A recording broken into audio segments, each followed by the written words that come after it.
Hey everybody, let's continue our exploration of the controlling idea.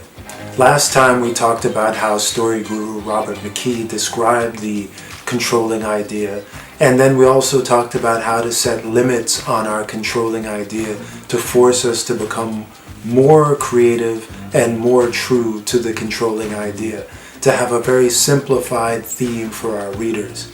Today, let's start off talking about a few things that a controlling idea is not. A controlling idea is not a premise.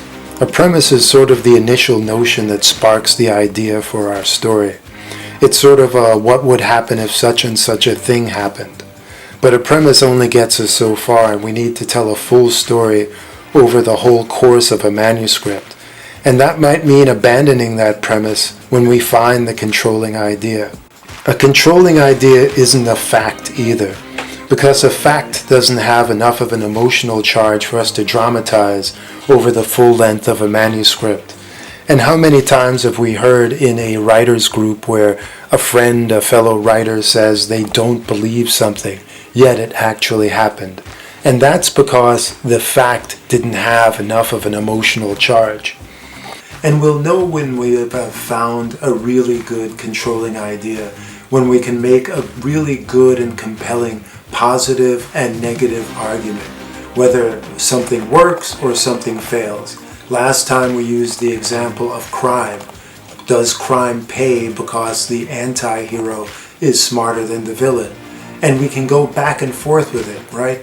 Because crime sometimes doesn't pay, sometimes crime does pay, depending on what we write.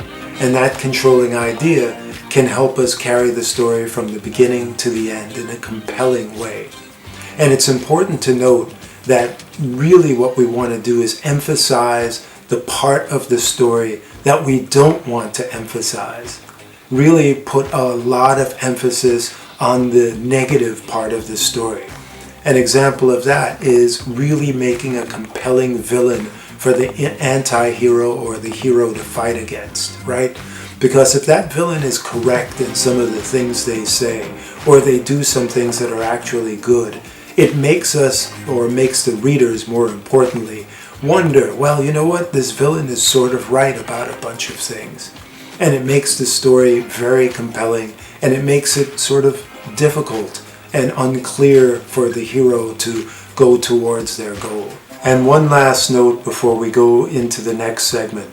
It's really important to have that controlling idea reflected in our climactic scene, because it leaves the reader with something to walk away with that really symbolizes what you wanted to express in terms of the theme of your story. So that's it for this one. In the next segment, we're going to go over some examples of the controlling idea. Thanks for watching.